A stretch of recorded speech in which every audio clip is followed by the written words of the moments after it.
Panahon na ng pagbabago, dahil sa ito ay kinakailangan tayo na magtulong-tulong na maunlarin ang mahal na iwanan.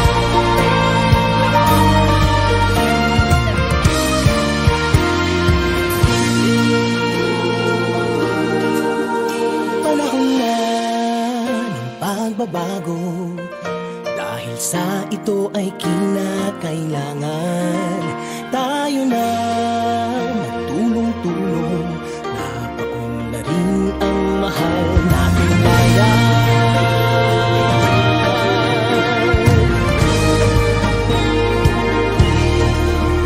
Panahon na ng pagbabago, at iayos ang mga dapat ayusin.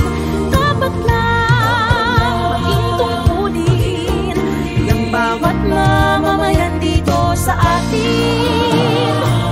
Ng pagbabago patungo sa pag-asenso, magsikap ng mabuti at nang guminhawa tayo.